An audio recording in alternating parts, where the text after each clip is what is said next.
Muy bien. No se ve nada.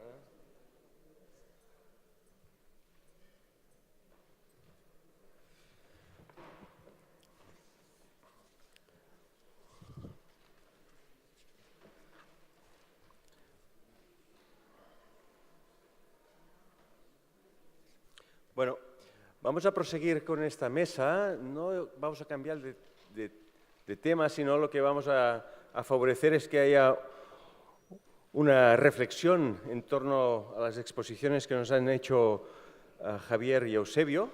Y para ello contamos con gente en la mesa que pueda dar respuesta a preguntas, sugerencias, aspectos que se nos hayan arrancado a partir de las exposiciones que venimos a oír. Y también contaremos con el apoyo del propio Eusebio y Javier para que complementen estas visiones, estas miradas. En la mesa voy a ser muy breve en su presentación. Vamos a contar con Ana María Echevarría, que es la cofundadora y directora de la ONG ENCARE de Uruguay y con un desarrollo muy importante de trabajos en aspectos de mujer. También tenemos Fabián Choso, que es presidente de la Federación de Comunidades Terapéuticas, la FLAC, y también de Organizaciones Nacional de Argentina, de organizaciones de FONGA y FLAC. Tenemos a Francisco Pascual, presidente de Socio de Alcohol, con un desarrollo muy importante en todos los aspectos de alcohol, pero con mucha experiencia en el ámbito de drogodependencias. Y, por último, Ernesto Cortés, que es el director ejecutivo de la Asociación Costarricense por Estudios de Intervención de Drogas, más conocido como ACEID, y con un amplio conocimiento en el asesoramiento en aspectos de políticas de drogas y en lo que es el modelo de reducción de daños para el país de Costa Rica. Estas son las personas que nos acompañan para hacer reflexión en torno a estos aspectos que tienen que ver con contextos sociales y retos de futuro en los abordajes desde las perspectivas y acompañamientos de políticas de salud pública y de drogas. Y vamos a arrancar con una primera pregunta.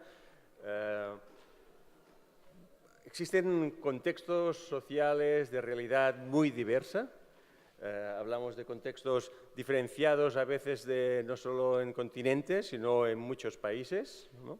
Estos contextos, ¿cómo influyen, cómo inciden en el desarrollo o el planteamiento de políticas de drogas? Pero sobre todo la pregunta también es, estas políticas internacionales globales que quieren implementarse, ¿cómo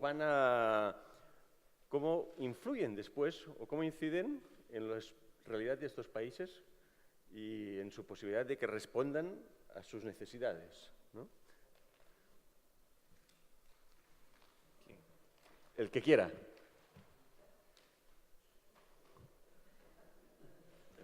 Si quiere yo me animo yo.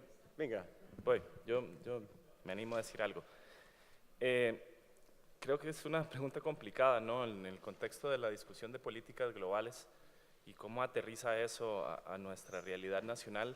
Sin duda, habiendo estado en la Comisión de Estupefacientes, habiendo participado de la UNGAS, incluso, uno entiende que una declaración, digamos, o un documento de recomendación, a pesar de que trae avances importantes, deja por fuera muchas discusiones también, ¿no? Creo que también hay que reconocer que quedaron afuera ciertos temas que están sucediendo en la realidad, ¿no? Hay realidades que seguimos sin ver, tanto positivas como negativas, pero que estos avances toma su tiempo para que se traduzcan a nivel nacional. Y en algunos países nunca se toman, ¿no? Otros más bien asumen que van por otro camino. Igual creo que la incidencia en estos espacios y la posibilidad de que el enfoque vaya girando y vaya cambiando de esa realidad que nos expusieron hoy, de que don Luis Alfonso de OPS, sobre cómo la realidad histórica también nos ha venido de un enfoque tan restrictivo, tan violento y represivo, ¿verdad?, a un enfoque más de salud pública y social, pues sin duda, en el final de cuentas, en algún momento esperaríamos que sí aterrice, ¿verdad?, y que los estados entiendan la necesidad de implementarlos. Yo un poco contestando la primera parte de la pregunta, me parece que sí que es como muy clara la incidencia de los contextos en cómo se ha presentado tanto el fenómeno de consumo de drogas y el fenómeno de las drogas en términos generales, aunque ahora me asusta decir fenómeno porque luego de la exposición excelente de Eusebio, pero bueno, como por usar un término en el que nos entendamos todos, pero también de las políticas, sin ninguna duda. Entonces podemos, por ejemplo, en la región del Cono Sur, luego de las salidas de las dictaduras, ingresamos en un periodo de gobiernos neoliberales, luego en un proceso de crisis muy profunda en varios de nuestros países, luego los gobiernos llamados progresistas en la región y luego ahora un retorno en muchos de los países de nuevo a propuestas de corte neoliberal. Y en cada una de esas etapas la cuestión drogas se fue presentando de distinta manera, ¿no? Es decir, hubo un primer momento donde apareció como problema drogas y aparecen los organismos rectores de las políticas en general muy ligados hasta en su propia nominación en todos los países de la región a la represión del tráfico ilícito de las drogas. Y luego de la crisis ya no hablamos del problema de las drogas, sino que se habla de la emergencia, sobre todo de las cocaínas fumables, la emergencia de la pasta base o del paco, que es una palabra bien linda, ¿no? Porque si bien emergencia se utilizaba muy como sinónimo de lo urgente, en realidad la emergencia es aquello que emerge dando cuenta de un contexto que lo explica, en el cual asume particulares sentidos, ¿no? Luego viene la época de los gobiernos llamados progresistas y ahí la nueva agenda de derechos, donde se empieza a poder visibilizar el tema de los usos de drogas también de otra manera y a generarse propuestas alternativas, desde modelos comunitarios hasta la posibilidad de conversar sobre políticas regulatorias. Bueno, y ahora estamos como con una etapa en la que aparecen nuevos actores en la política en muchos de nuestros países, acceden a la política empresarios que en realidad van a manejarse con la misma lógica de lo empresarial, ¿no? Desde la eficiencia, la eficacia de la administración de una empresa que es el Estado, pero también se produce la aparición de lo que llamamos las bancadas evangélicas, que vienen con una posición muy contraria a la agenda de derechos. Entonces, bueno, cada uno de estos contextos ha hecho que la cuestión drogas se exprese de distinta manera y las políticas también. Y en relación a la otra parte de la pregunta, yo diría que muchas veces las convenciones no se encorsetan en la capacidad que los países tienen de ir generando como propuestas nuevas, y creo que también no es casual que haya sido desde América Latina donde surge claramente los posicionamientos contra la guerra contra las drogas. Creo que el documento de los expresidentes de Colombia, de México, bueno, es como una clara expresión de esto, que América Latina en algún momento está diciendo, esto ya no, esto no se encorseta. Sí, sí. Yo no sé si es fácil hacer un debate de este estilo porque no creo que haya un contexto único de drogas, ni siquiera dentro de cada país. Hay muchos contextos. Yo partiría de la base que como mínimo hay un contexto social, que es lo que en un momento determinado hace que un colectivo de personas utilicen una sustancia. Hay un contexto político que viene marcado por el interés a veces del partido que esté en el gobierno o del interés que tenga en aprobar o discriminar una serie de sustancias incluso. Y luego un contexto profesional, porque los profesionales en ocasiones, o los que nos dedicamos a ver a pacientes, yo soy clínico básicamente, el contexto que tenemos del entorno de cómo enfrentarnos al tema de la adicción o de la dependencia, como decía Luis esta mañana, cambia. Diría que de alguna forma el contexto social en estos momentos, por ejemplo en nuestro país, aparte de la droga Princeps, que estoy de acuerdo con Eusebio, que es el alcohol y lo sigue siendo, y no exclusivamente entre menores, ni mucho menos. Los menores lo que hacen en muchas ocasiones es imitar conductas de los mayores y al final pues tenemos la sociedad que tenemos, sin poner medidas restrictivas de ninguna clase. Hay otra droga muy utilizada, que es más en contexto recreativo, como puede ser la cocaína, muy de moda el cannabis, que se va incrementando, la cocaína parece que se ha estabilizado, y luego nos llegan cosas de Estados Unidos como la alerta en el consumo de la heroína que se va a incrementar y que de momento aquí en España nadie hemos visto por dónde se incrementa, excepto, y podemos mirar 2 notas de la Agencia Española del Medicamento del incremento de opiáceos de prescripción, que ahí sí que estamos empezando a tener un problema y que serán pues una adicción, una dependencia a tratar en breve. Igual que hemos visto un incremento de las benzodiazepinas, con lo cual en ese contexto también hay como 2 tipos de sustancias, ¿no? Las de prescripción, que teóricamente deberían de tener una utilidad terapéutica y en muchas ocasiones no la tienen, a veces por culpa de los propios médicos que hacemos iatrogenia y recitamos las cosas cuando no son. Diría que además dentro de la política sabéis que ha habido vaivenes, ahora estamos establecidos en sanidad, hemos estado en el Ministerio Interior, es decir, esto ha ido cambiando dependiendo de la necesidad de controlar o de tratar o de ver a estas personas pues como a las personas que tienen un trastorno por conducta adictiva como enfermos o como, no lo sé, porque ese es el debate que incluso ahora tenemos entre los profesionales. Un triste debate que ha dicotomizado de alguna forma el enfoque terapéutico a los pacientes. Sale un enfoque muy biologicista y contra el enfoque biologicista sale otro enfoque negacionista de la enfermedad. Y yo creo que deberíamos de homogenizar, de sentarnos, de conseguir equilibrios, porque al fin y al cabo estamos hablando de personas. Me gusta mucho el inicio que se tuvo ayer aquí, y que se está teniendo hablando de salud pública.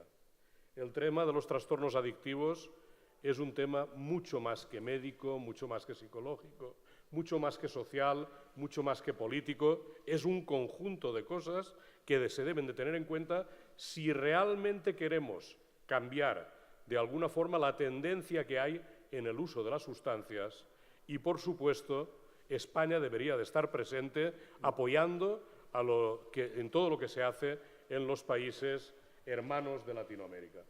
Esa sería mi reflexión. Hay un aspecto que me ha parecido común de las exposiciones de Javier y Eusebio.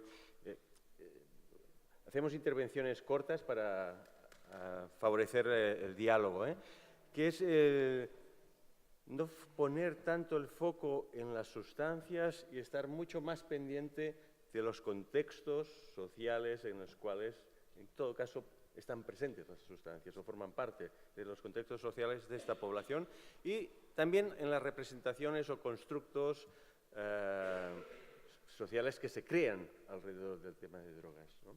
¿En qué punto no estamos fijando una mirada mucho más amplia y observando estos contextos de los cuales después definir respuestas y prácticas de política, ¿no? Y seguimos estando muy instalados en la mirada sobre la sustancia, tanto como que ayer oí hablar de adicciones sin sustancia, no comportamentales, como podría ser conductuales también las adicciones con las drogas, ¿no? Sino que incluso les tenemos que llamar sin sustancias. La referencia a sustancias es algo que está ahí y lo llevamos cargando de siempre, ¿no? Dichoso. Sí, el tema de los contextos, iba a decir algo respecto. Primero arranco por el tema de los contextos. En general, lo social como contexto que construye la posibilidad de las prácticas de consumo, las prácticas de riesgo y demás, generalmente no se lo utiliza en esos términos. Generalmente se habla de lo social como aquello que rodea a un fenómeno, ¿no? Como aquello que es condición de construcción de ese fenómeno, ¿no? Parece que ahí hay que dar tengo mi formación como sociólogo, entiendo que todos los procesos sociales se construyen en la dinámica de las interacciones sociales, ¿no? Y me parece que entender fenómenos que tienen que ver con aspectos de salud, como el fenómeno de las prácticas de consumo de sustancias, en el marco de contextos sociales, tiene una dificultad bastante importante, ¿no? Siempre se habla de la salud acompañada de un entorno que puede ser lo social y que generalmente muchas veces lo social se entiende como la pobreza, ¿no? Como que son sesgos que se van dando en la discusión. Y me parece que poder pensar los fenómenos y las prácticas y todos los fenómenos relacionados con el consumo de sustancias y demás, constituyéndose en una dinámica social, me parece que es un paso interesante para salir del encierro de ver el problema de las drogas como un problema estrictamente de salud, ¿no? Que es otra de las cuestiones que a mí me preocupan. Creo que el pasaje de la problemática de las drogas, de una problemática de seguridad, una problemática de salud, es un pasaje interesante, voy a hablar de una perspectiva nueva, pero plantear al consumidor de drogas como un enfermo me parece que es bastante restrictivo y que es metodológicamente es un error, o por lo menos no puede llevar a errores bastante importantes.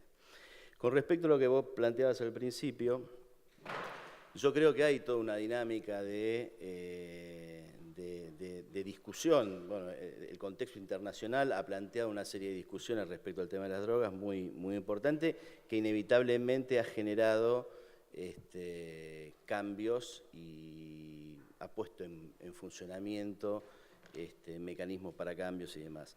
Lo que a mí me preocupa de estas discusiones internacionales y de todo esto es que se ha formado algo así como una superestructura de la sociedad civil, que es donde se discuten un montón de cosas, y hay una base de gente que está trabajando a la que esas discusiones no les llegan. Y que en esa superestructura, donde se plantean las discusiones más de avanzadas sobre política de drogas y demás, muchas veces terminan construyéndose como modelos cerrados que son políticamente correctos y que son los que se deberían llevar a la práctica, desconociendo las particularidades de cada uno de los países. Lo que decía aquí el compañero. Si miramos a América Latina es un conglomerado de diferencias culturales, de una gran heterogeneidad cultural, económica, política, social, en términos de los países y al interior de los países. Y creo que lo que tenemos que ver es cómo logramos que no haya fórmulas para la resolución del problema, sino cómo cada país puede darse la discusión que tiene que darse respecto de sus propias necesidades en términos de política de drogas y de cómo abordar el problema de las drogas en sus condiciones reales, ¿no? Porque si no, lo que a mí me parece es que se tratan de imponer determinados modelos como los únicos modelos posibles que van a dar respuesta al problema de las drogas, ¿no?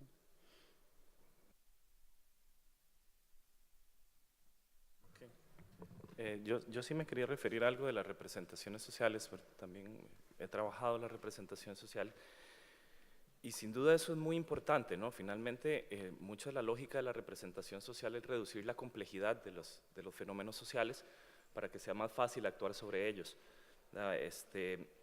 Y este constructo social además viene históricamente construido, ¿verdad? No es la representación social que tenemos ahora de las personas que usan drogas, no es algo solo de ahora, ¿no? Viene también de toda la historia de la modernidad occidental, ¿verdad? Y toda la percepción que Occidente ha tenido de esos grupos no occidentales, ¿verdad? Por eso se prohíben los usos de muchas sustancias que no eran tradicionales de Occidente, pero se asumen otras, como el café, por ejemplo, que sí se puede.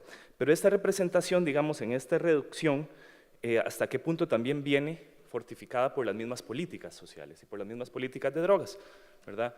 Que finalmente nos han reducido todo consumidor o todo usuario a adicto o a dependiente, y todo adicto a delincuente, ¿verdad? Y a las consecuencias máximas o las peores consecuencias posibles, ¿verdad? Y entonces todos esos discursos de un consumo te vuelve adicto, ¿verdad? Esto mata, esto es malo, diga que no, nada más, ¿verdad? También vienen creando una lógica de criminalización. Que sí, hemos pasado a un enfoque un poco más sanitarista, ¿verdad? Pero hasta qué punto la gabacha blanca puede ser tan represiva como el uniforme azul del policía. Entonces, creo que también hay que reflexionar mucho y es un tema muy epistemológico que sin duda tiene que ir a fondo, como decía el compañero, ¿verdad? Que si es enfermedad, si no es enfermedad, en todo caso yo creo que también tiene que ver en cómo abordamos el fenómeno, porque esa forma en que abordamos y en que las instituciones públicas, ya sean represivas o sanitarias, trabajan con estas personas que usan drogas, afecta a la representación social. Se lo digo porque una vez vi un centro de tratamiento a personas menores de edad que tenían cuartos de aislamiento, ¿verdad? Y una madre pregunta que si ella puede construir un cuarto de aislamiento de esos en su casa, porque eso es lo que hace el gobierno. Entonces, un poco también cómo esa representación de las drogas o de las personas que usan drogas, pues si vamos a hablar de personas, ¿verdad? Va más allá del consumo o de la enfermedad, que es lo que creo que hemos venido hablando, ¿verdad? Es mirar más allá del consumo, sin duda.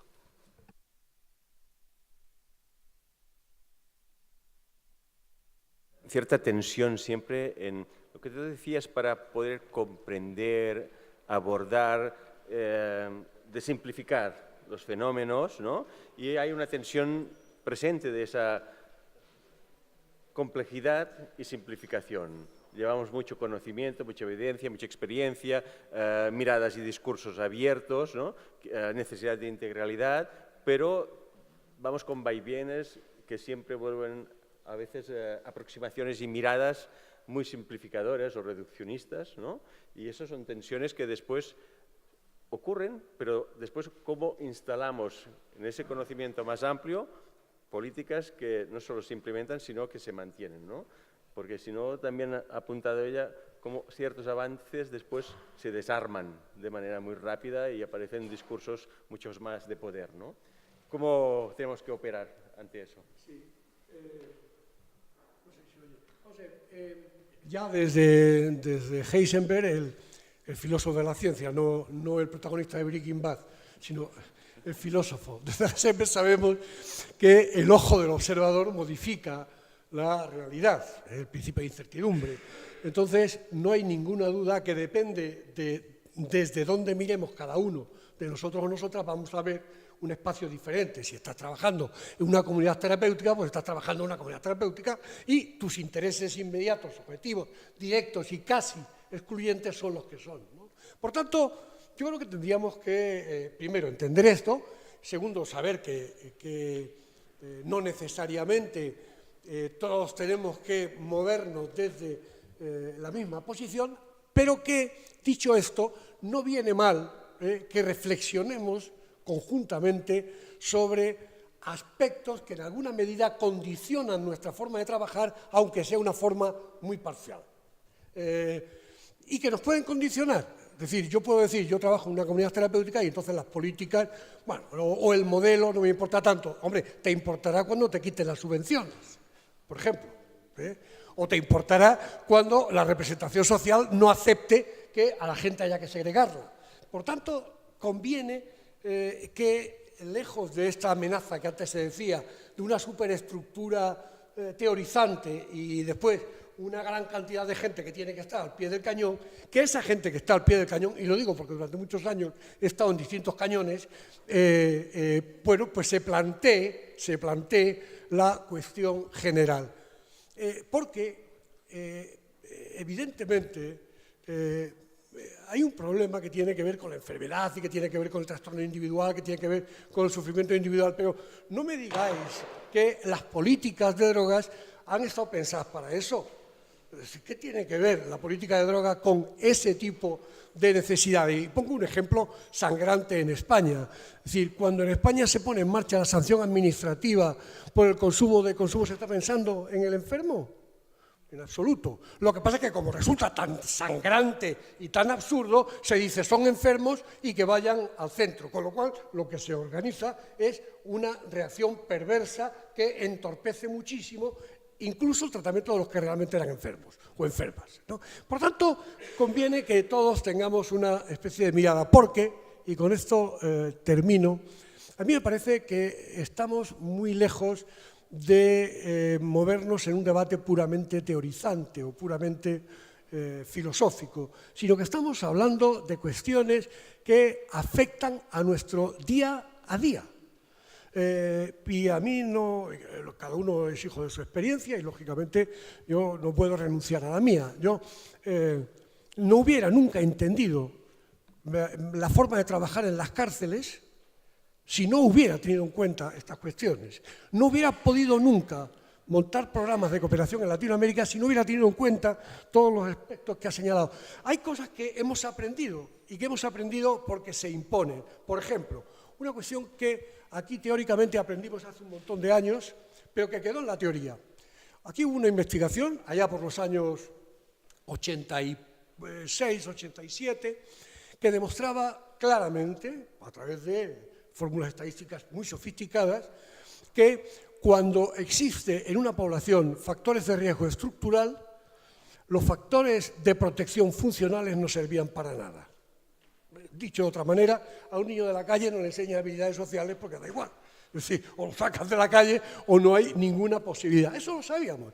Eso, aparte de montar un escándalo político utilizado partidistamente, etcétera, quedó en el olvido. Cuando a nosotros, cuando digo a nosotros me refiero a la institución en la que yo trabajaba, esa certidumbre científica o investigación se me impuso como norma práctica. Cuando aprendí en América Latina que factores estructurales no tratados te impedían absolutamente el trabajar en los problemas de drogas.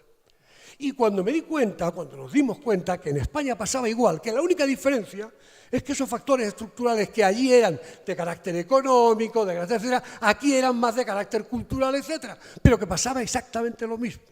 Cuando tú tienes una estructura cultural que convierte a las drogas, a determinados consumos, en un factor de integración, mira, en los términos coloquiales, átate los machos firmemente antes de hacer políticas preventivas que contradigan eso.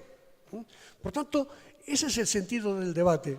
Ese es el sentido del debate que a todos nos puede servir, a cada uno desde su parcela. Yo creo que nunca estaremos todos de acuerdo. ¿Cómo vamos a estar de acuerdo en un modelo sobre una cuestión que tiene que ver con la vida, con la muerte, con el placer, con la prohibición, con el pecado, que tiene que ver con todas esas cosas, con la evasión, con el compromiso, con la pobreza, con la explotación? ¿Cómo vamos a estar de acuerdo? Cada uno tiene su ideología, pero se trata de que debatamos para ver por lo menos en aquellos aspectos que nosotros defendemos, cómo están interviniendo en nuestro día a día. Y con esto termino con algo que he defendido hace muchísimo tiempo y que tengo escrito. Es decir, en esta cuestión de las drogas, la única forma de avanzar es cuando ponemos en cuestión nuestra propia certidumbre, nuestra certeza. Las cosas que no sabemos son muy fáciles de ponerlas a debate. Estaría bueno. Como no las sé, las pongo a debate. Lo que tiene más mérito es poner a debate aquellas cosas que creo que son ciertas, porque cuando las pongo a debate me doy cuenta de que no es tan claro que son ciertas. Una intervención muy rápida al respecto. Yo creo que el problema no es que estemos de acuerdo o no, porque creo que en lo básico vamos a estar de acuerdo. El problema es que a veces las políticas se han olvidado de la persona para mantener una imagen que muchas veces ha sido fruto de intereses espúreos. Y ese yo creo que es el gran error que entre todos no deberíamos de permitir. Bueno, yo creo que todo de lo que estáis hablando tiene que ver también con un tema y creo que la discusión del desarrollo que ha habido a nivel global, que ha habido en los países también, de alguna manera revela cosas de nuestros sistemas que están funcionando mal. Y están funcionando mal porque estamos abordando muy mal fenómenos complejos.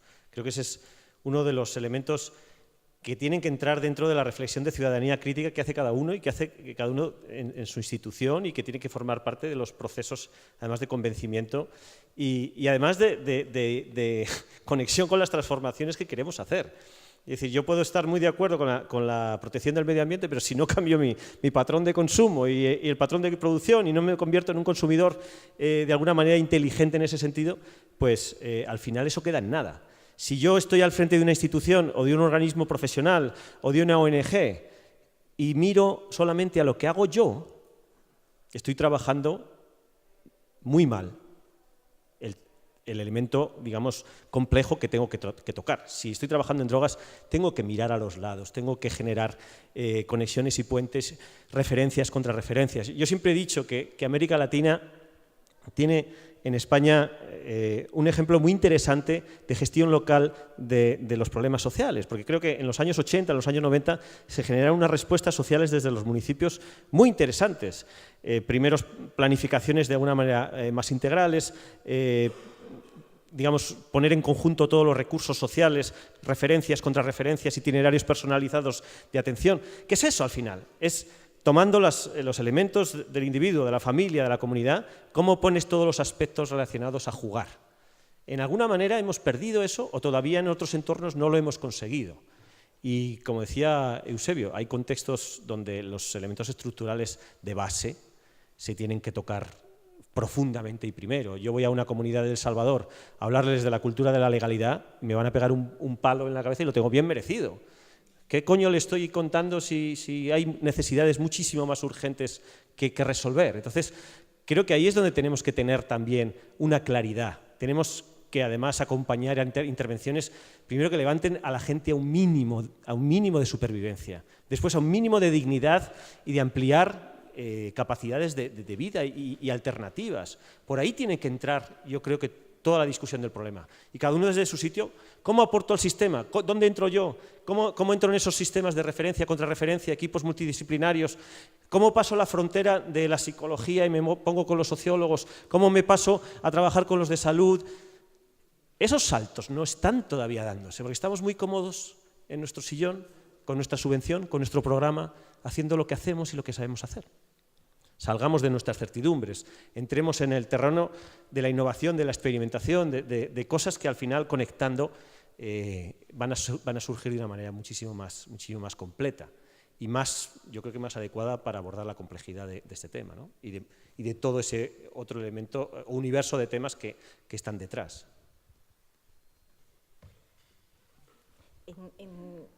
Los que estamos trabajando en estas cosas muchas veces también transitamos por otras áreas de trabajo, de pronto estamos trabajando con temas de infancia, adolescencia, de mujeres, distintas. Y en realidad cuando uno empieza a pensar las problemáticas se encuentra con que los factores de riesgo son los mismos, los factores de protección son similares, y que estamos hablando de lo mismo, que de última la violencia entre pares, el embarazo adolescente, el consumo problemático de drogas, nos están hablando de realidades similares. No siempre además las realidades exclusivamente de pobreza y de exclusión, a veces es otras realidades. Entonces, me parece en ese sentido bien interesante la línea de lo que planteaba recién Javier, la cuestión de las alianzas estratégicas con quienes están interviniendo en las políticas de infancia, de género, de violencia, es decir, en otras áreas de trabajo, no quedarnos solamente desde el lugar de las drogas, jerarquizando las sustancias, sino buscando de alguna manera realmente poder incidir en los conflictos reales que son los que están de trasfondo de todo esto, ¿no? Y como soy la mujer de la mesa, y en mi país dirían que estoy ocupando la cuota de género, me parece que es súper importante en ese sentido plantear el tema de la oportunidad que representa en este momento como la organización de nuevas demandas que tienen que ver, por ejemplo, con la equidad de género y luego también otras, pero quiero ahora especialmente tomar esa como ejemplo, también representan realmente posibilidades de desarrollar nuevas líneas de trabajo que son sumamente importantes, porque, y en eso acuerdo con los datos que mostraba Javier, los que relevaba hoy, sin ninguna duda, la mayor de las vulnerabilidades, al menos en la región nuestra, tiene ese rostro, es un rostro femenino, es un rostro muchas veces de niño, de mujer negra, de niña, y luego empieza a asociarse mucho con otras problemáticas como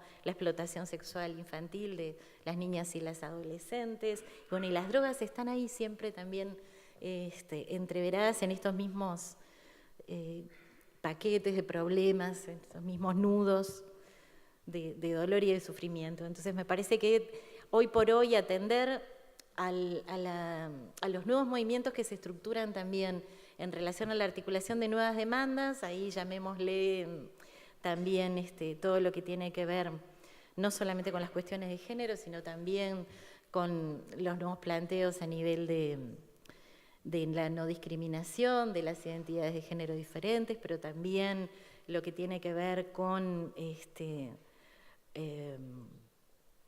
otra cantidad de nuevas demandas que tienen que ver con lo racial, que tienen que ver con discapacidad, que tienen que ver con muchas otras problemáticas y sufrimientos, deberíamos tener como la apertura para incorporarlas y potenciarlas y potenciarnos.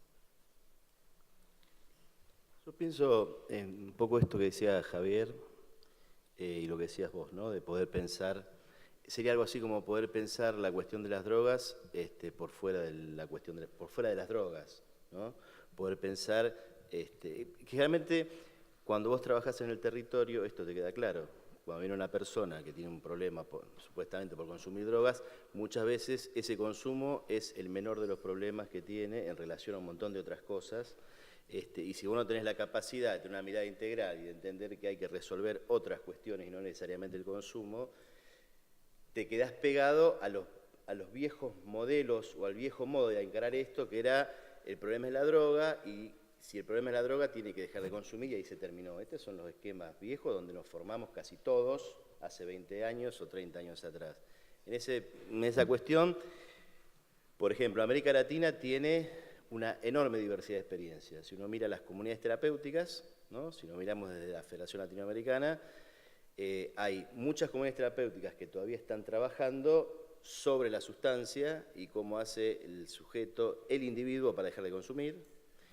Pero hay un montón de otras comunidades terapéuticas que han empezado a plantearse otras cosas y trabajan más desde cómo generar ciudadanía, cómo construir condiciones de inclusión e integración social, ¿no? Cómo lo terapéutico es una parte de un montón de otras intervenciones que tienen que ver con lo educativo, que tienen que ver con lo sociocomunitario y demás. Y me parece que ahí es donde de alguna manera muchas veces se van uniendo las discusiones de superestructura con las prácticas, ¿no? Que esa es un poco la tarea de las personas que tenemos responsabilidad en esto, ¿no? Poder llevar y traer. A mí me parece que en ese aspecto hay cambios interesantes en muchos lugares, pero todavía hace falta muchísimo trabajo, porque todavía los profesionales en las universidades nos seguimos formando de manera fragmentada. O sea, el psicólogo se encarga de la mente, el médico del cuerpo y demás, y lo hablábamos ayer, la interdisciplina o la transdisciplina no es un problema que se plantea en la universidad, es un problema que se plantea después uno cuando está trabajando en la universidad. Te siguen formando y además te siguen formando con una distancia enorme de estas prácticas y de estos problemas que nosotros estamos planteando acá, ¿no? Entonces me parece que esas son como, por un lado, las brechas que hay que transitar, ¿no? Y ahí, insisto, creo que nosotros tenemos mucha responsabilidad. Y después creo que hay muchas organizaciones de la sociedad civil que, o por cuestiones ideológicas, o porque la práctica misma te lo va planteando, van ampliando la mirada sobre la cuestión de las drogas y van planteando otras cosas diferentes a lo que aprendimos hace 20 o 30 años atrás.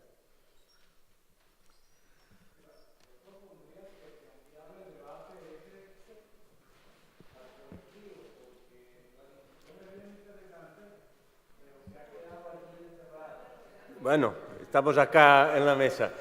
Si queréis vamos a abrirlo, pero también es cierto que este sería un momento de ir avanzando en lo que son los retos de propuesta de futuro, adivinando nuestras dificultades, nuestros encerramientos en sectores, en a veces discursos de poder, ¿no? Que tienen que ver más con nuestra disciplina, nuestros intereses, evidencias tal vez modeladas al acuerdo de interés y de poder, ¿no? Cómo hay que deconstruir estas cosas, las reconocemos y tenemos que ir haciendo propuestas y retos de futuro. Levantar la mano quien quiera participar, pero la mesa puede ir también respondiendo a ello. Si me permitís una observación a propósito de la última intervención con la que yo estaría totalmente de acuerdo, es decir, con la exigencia, la necesidad de esos cambios internos en la propia forma de trabajar, que esas son las preguntas que hay que resolver. Es decir, cuando hablamos de un fenómeno de droga general, de problemas estructurales, no nos estamos refiriendo necesariamente que haya que echarse al monte con una escopeta. Eso no digo que no, pero es una decisión individual o política. De lo que estamos hablando es de cómo eso influye, si es que influye de alguna manera, y cómo hago para acomodar mi manera concreta y limitada de trabajar a ese contexto general. Y pongo un ejemplo también, como los que estabas tú señalando, ¿no? Que son precisamente los que tendrían que ser objeto de proposición. Es decir, hace unos años, en una reunión en Quito, yo tuve la oportunidad de discutir con los compañeros uruguayos sobre los programas de reducción de daño, ¿no? O de riesgo, que aparecían como una especie de, y todo el mundo defendemos como una necesidad absoluta. Bueno, lo primero es que no se mueran y después habrá que ver muchas más cosas, pero de entrada que no se muera la persona, ¿no? Y yo les decía, vamos a ver, eso es importante, pero habría que considerar otro aspecto que tiene que ver no solo con la necesidad de que no se muera, sino con este otro tipo de necesidades que surgen de los análisis de segundo nivel. Por ejemplo, no tendría mucho sentido trabajar fundamentalmente con la incorporación de valores prosociales en las personas consumidoras para que las drogas tengan mucho menos espacio en su vida y por tanto se sientan protegidos y sea también una reducción del daño, al margen de que consuman o no. Bueno, pues eso, si tiene sentido, yo creo que sí, pero cada uno puede definirlo, cada una puede definirlo, si tiene sentido es algo que habría que plantearse si incorporamos o no incorporamos en nuestra forma de hacer clínica, en nuestra forma de llevar una comunidad terapéutica o en nuestra forma de hacer intervención comunitaria. A eso es a lo que nos referimos y a eso es lo que se pensaba con esta progresión de estrategias en el seminario. Primero, el rollo teórico. Segundo, la discusión sobre el rollo teórico. Y en tercer lugar, los talleres para justo proceder a este tipo de análisis. ¿Tienen sentido o no tienen sentido desde mi perspectiva? ¿Me influyen o no me influyen? ¿Me estoy adaptando o no me estoy adaptando? ¿Tendría que hacerlo o no tendría que hacerlo? Porque de ahí es donde tendría que salir la propuesta de futuro, no de contar lo que siempre nos contamos. Gracias. Aló. Mira, yo creo que la discusión ha sido bien interesante y amerita además un análisis mucho más exhaustivo y colectivo, porque nosotros hemos pasado, para simplificar, pues, así como de las drogas a las no drogas, es decir, como el ser o no ser, de la certidumbre al nihilismo. Es decir, para concluir de alguna manera que el fenómeno de las drogas no es tal o que el fenómeno que estamos viendo no es el de las drogas como tal. Y yo creo que a fin de cuentas estamos volviendo al principio de las cosas. Hay un fenómeno estructural que condiciona una problemática como esta de la cual estamos padeciendo.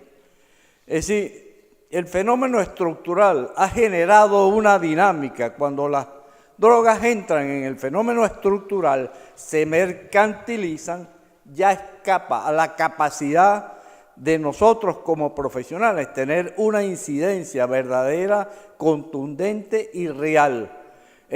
Podemos tocarla por un ladito, podemos contornearnos, como decía Luis Alfonso, para entrar en algún resquicio, pero el verdadero problema nos pasa por el lado. Es como el televisor que vino para quedarse con sus nuevas tecnologías, o el celular. Las drogas van cambiando, modificando de acuerdo al mercado, de acuerdo a la mercantilización de la misma y de acuerdo a un fenómeno que escapa a nuestras propias posibilidades.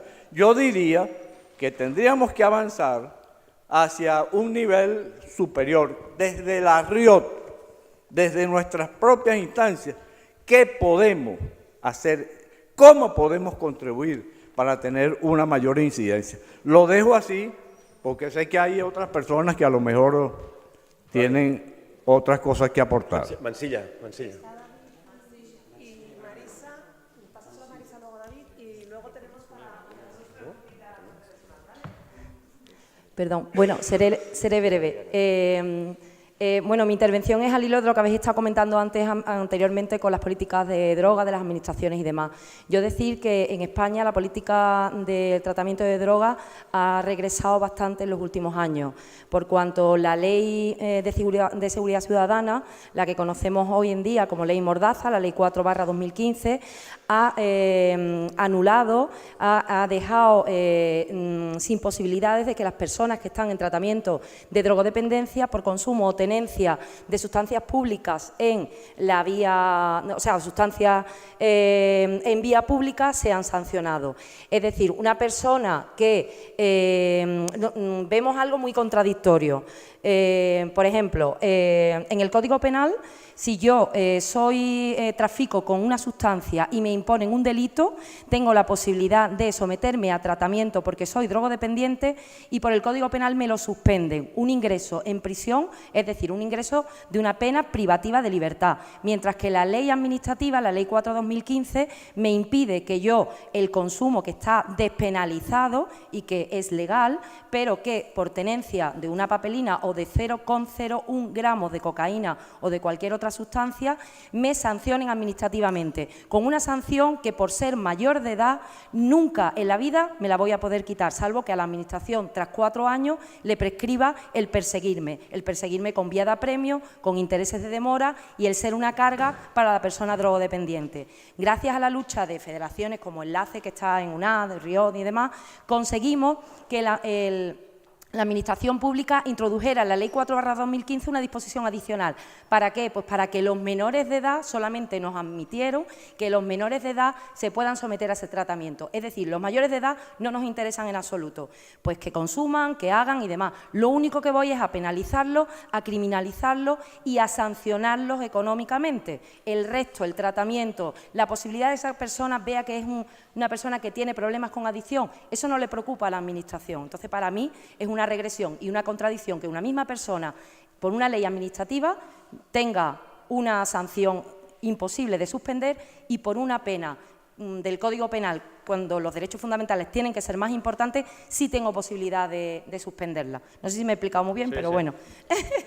Acá, enfrente a Mansilla y Adriana después. Por favor, seguid un poco el orden. Si no, no doy palabras yo. Ya, ¿cuál es tu orden? Bueno. ¿Cuál es tu orden? Hable, señor. Querida Alma. Órdenes. Y después seguimos el orden de quien Ya. ha levantado la mano primero, ¿eh? Me voy a quedar con la pregunta que tiraste. Dice, ¿cómo lograr que lo cotidiano se acople a esta perspectiva de transformaciones globales?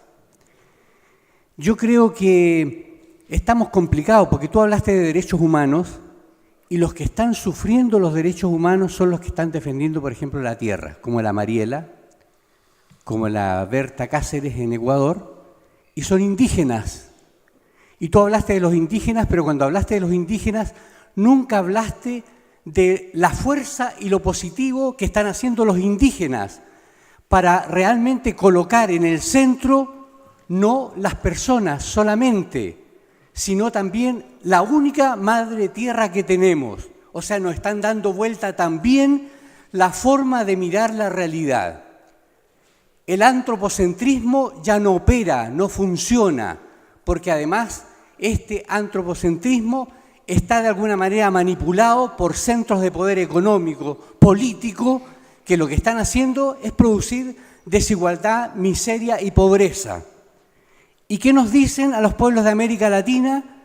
Que somos resilientes. Por lo tanto, siendo resilientes, tenemos que tratar de seguir adelante porque de alguna manera vamos a lograr revertir esta realidad. Pero eso es imposible, porque hay claramente, diríamos, un sistema global que está absolutamente controlado, operando para que eso no opere. Entonces, uno dice, ¿por dónde encontrar cambios profundos? Y yo creo que están. Los pueblos indígenas todavía existen y están dando y marcando pauta y perspectiva. Entonces, ¿qué lugar sigue jugando el tema de las drogas en estos pueblos indígenas? También hay todo un movimiento de niñez, de adolescentes, de jóvenes. ¿Cómo los miramos? Algunos dicen menores, pero hay un movimiento grande. Los niños y niñas trabajadoras en Bolivia se colocaron frente a Evo Morales y le dijeron, si no trabajamos, cagamos, nos morimos. Por lo tanto, hace lo que tienes que hacer y lo colocaron. Entonces, el llamado es que sin movimiento popular, sin movimiento de la base social, no hay cambios profundos. Y las ONGs lo que estamos haciendo es acomodarnos al sistema, porque lo único que estamos haciendo es tratar de recibir la mendicidad que nos tiran los países del norte para poder operar, porque nuestros países están siendo incapaces con sus democracias, pseudodemocracias, de colocarse donde realmente tienen que colocarse. Somos unos soberanos títeres. Juan Carlos y Adriana, y regresamos a la mesa. Gracias. No, quería hacer un comentario sobre lo que uno va escuchando. Yo cuando escuchaba un poco lo de Javier y Eusebio y después la mesa, me representaba un poco la caricatura de Tom y Jerry, ¿no? Esto de perseguir algo, no terminar de atraparlo y estar en el mismo escenario.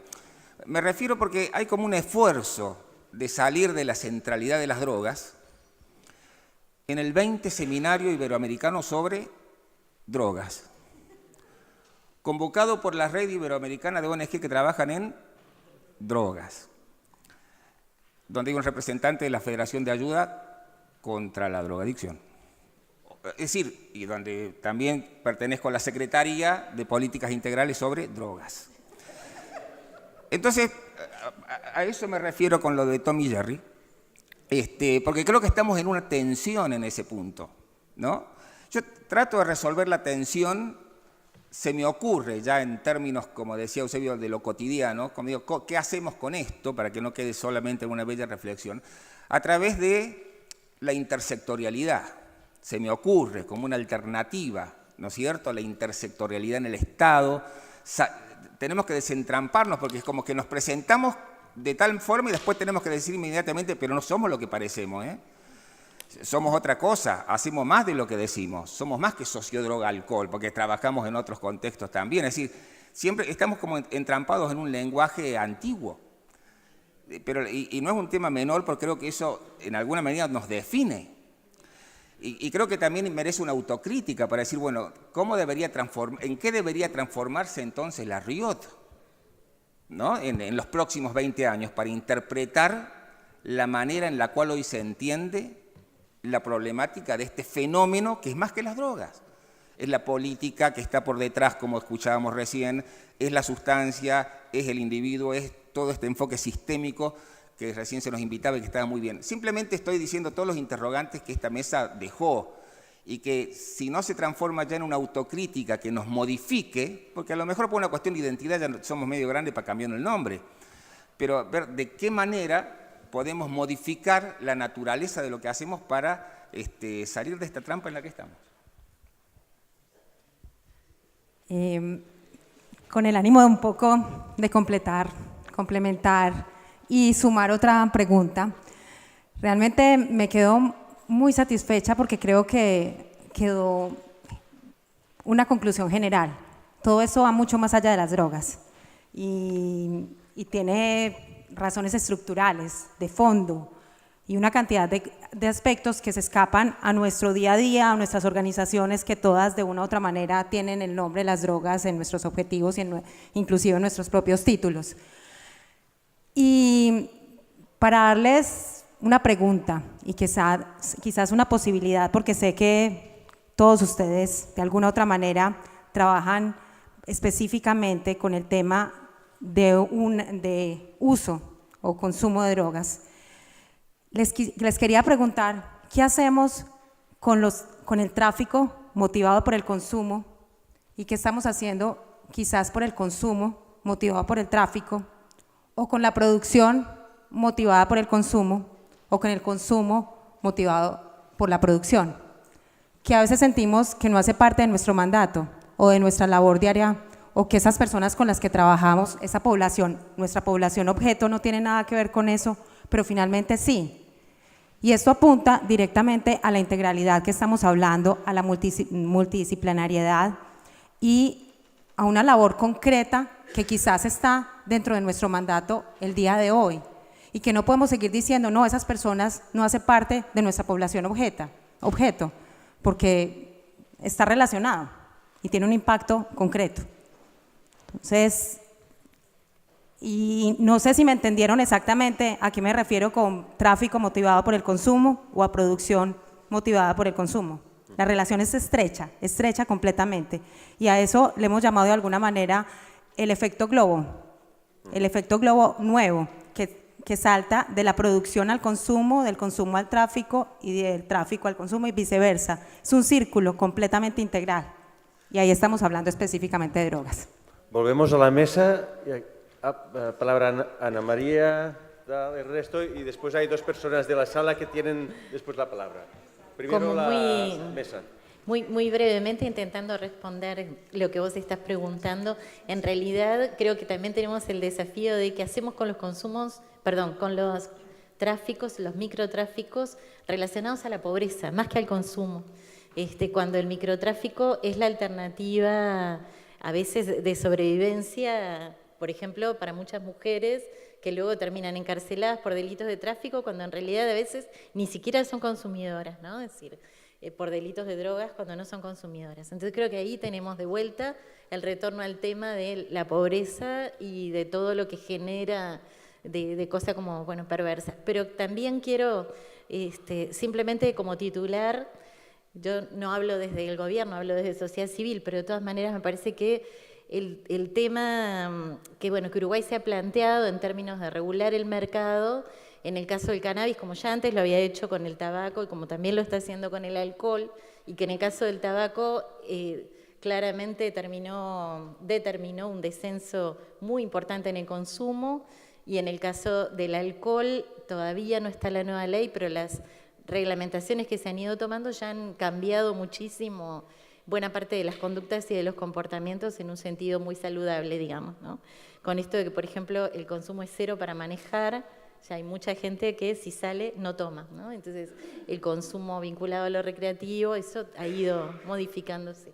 Pero bueno, en relación al cannabis en particular, se le ha ganado a esta altura aproximadamente en el entorno de un 56% del mercado a la oferta ilegal.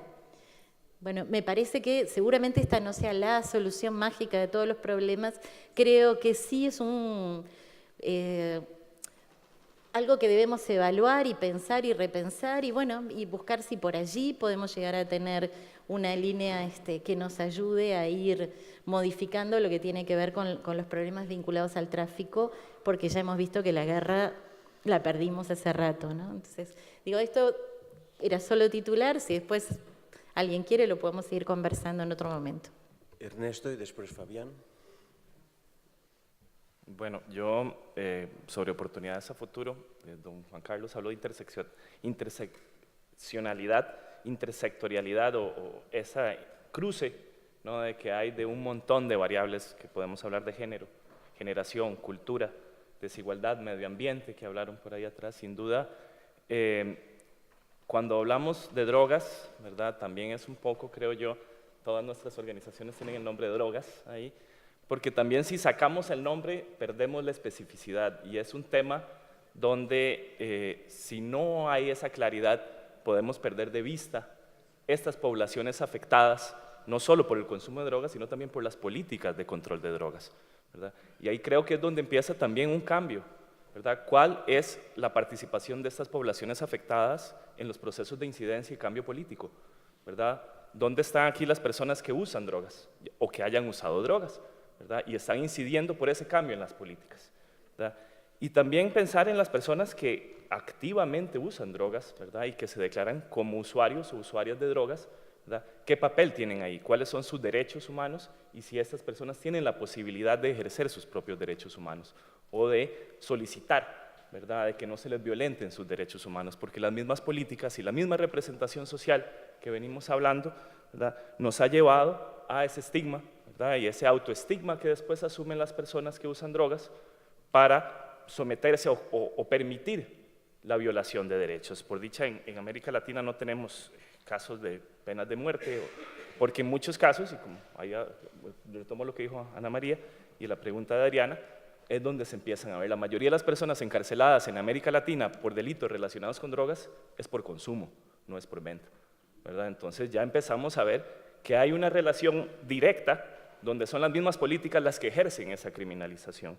Y entonces en este proceso creo que el empoderamiento de las personas que usan drogas para que puedan ser ellas mismas las que luchen por sus derechos humanos, ¿verdad? Como lo han hecho otros colectivos distintos, los colectivos feministas, los colectivos de diversidad sexual, ¿verdad? Estemos de acuerdo o no con el matrimonio igualitario, por ejemplo, es algo que se viene dando y se viene dando cada más en los países.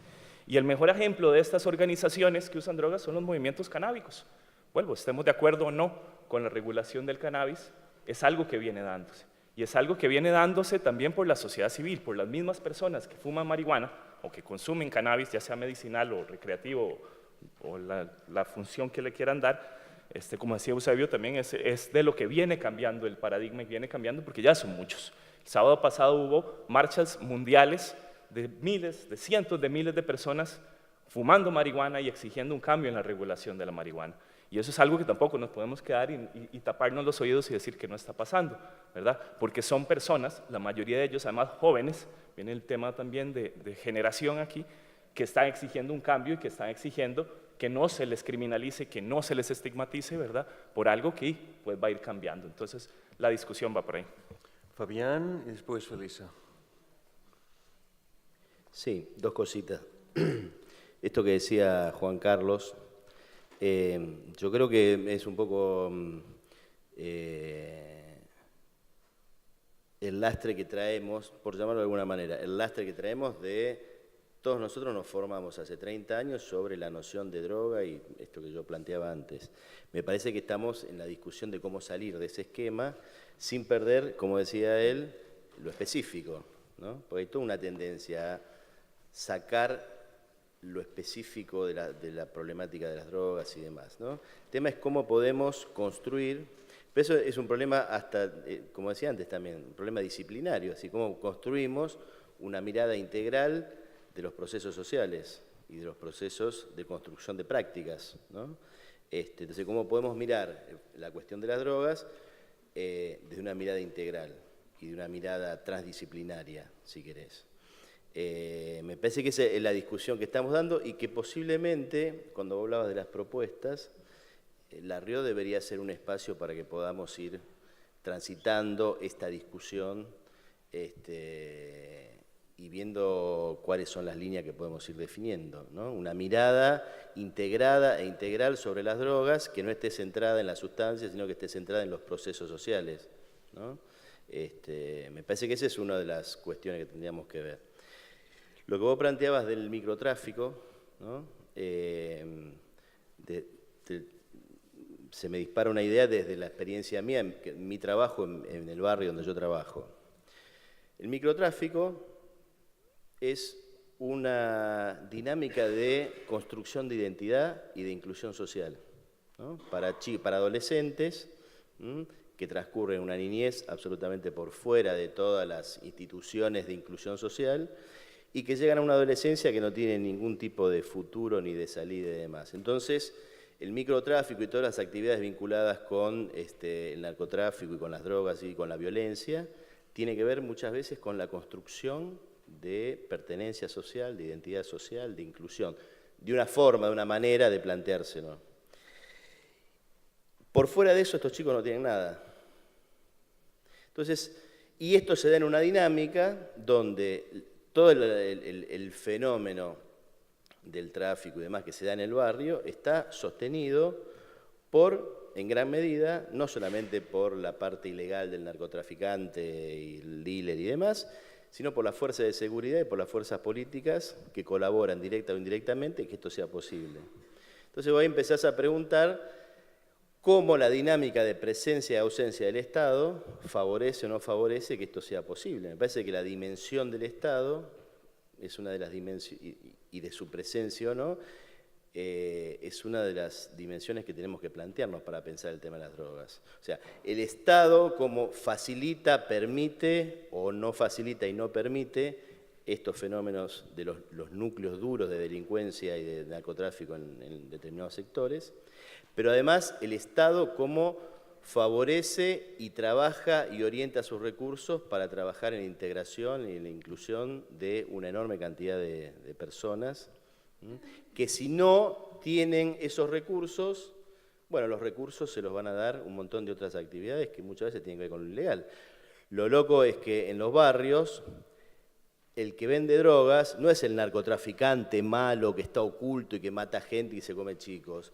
Es la señora, la abuela, la mamá y demás, que entre otras cosas que hace para sobrevivir y vende algo de marihuana o cocaína, depende del, ¿no? Entonces me parece que ahí también, digamos, saliendo de si esto es bueno o es malo y demás, uno tiene que preguntarse, bueno, ¿cuál es el rol que tiene? Porque esto no lo resuelve la ONG. Esto lo resuelve el Estado, ¿no? Y uno ve en América Latina los grandes fenómenos de violencia y demás tienen que ver con cómo los grupos delictivos o el narcotráfico construye sobre las brutales ausencias del Estado. Y en muchos casos trabaja, bueno, el caso más claro es del Pablo Escobar, pero hay 10.000, trabaja casi como un ministerio de bienestar social, ¿no?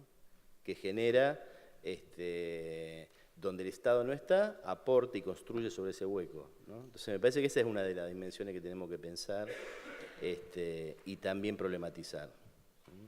Como eso es lo que es percibido como el problema. Hoy el problema no es el consumo, hoy el problema es la violencia entre los que se apropian del territorio y se enfrentan entre ellos por ganar el espacio del microtráfico, ¿no? Felisa. Sí. Yo creo que en el debate mezclamos muchas cosas. O sea, nosotros como organizaciones de la sociedad civil que trabajamos en el tema de adicciones y cualquier organización del tercer sector tiene para mí tres funciones. Una es la de la transformación social y el lobby de presión hacia las políticas públicas, hacia lo que queremos, cómo queremos mejorar aquel problema que conocemos muy bien, que es el tema de las adicciones nosotros. Esa es una, y esa es una función que tenemos que hacer, y sobre todo si trabajamos en red será más potente. Dos, dar respuesta a las problemáticas de las que venimos hablando, de las adicciones, y ahí lo que tenemos que hacer es cuál es el marco conceptual de lo que entendemos que tenemos que trabajar con las personas que son adictas. Yo creo que la entrada de las adicciones, de la especificidad, no impide trabajar todo el tema que tú estás planteando de la situación de contexto social. Yo no puedo dar respuesta a una persona si no le doy respuesta de su adicción, de su situación laboral, de su situación familiar y del contexto en el que se desenvuelve. Por lo tanto, entre por adicciones o entre por un problema sin trabajo o entre por otro lado, por cualquier otra problemática social, o entra porque el niño se ha detectado un problema infantil, por donde entre, la respuesta que le demos tiene que ser una respuesta global. Es una respuesta que le hemos ido dando el nombre de biopsicosocial, integral, integrador, porque no sabemos cómo definir, pero nos referimos a que tenemos en cuenta a la persona y su contexto y los determinantes sociales que llevan a la persona a esa situación. Y tres, como función, tenemos la de implicar a la sociedad en su conjunto, la de generar que lo que está a nuestro alrededor no estigmatice, sino que colabore y ayude a nuestras causas, porque no estamos hablando de un problema. Los problemas en las ONGs los tenemos que convertir en causas, y esas causas van mucho más allá de la persona y del problema que estamos hablando de adicción, es del contexto general. Por lo tanto, perder la especificidad me parece que a mí me da mucho miedo. No podemos hacerlo, es desde la especificidad trabajar todo el entorno y el contexto. Teníamos una última palabra y después volvemos a la mesa para cerrar. Dicen que tenemos que cortar ya, que sigamos esta tarde.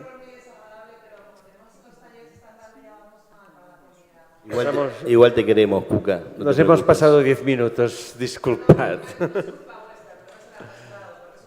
Muy bien, de acuerdo, pues damos por cerrado.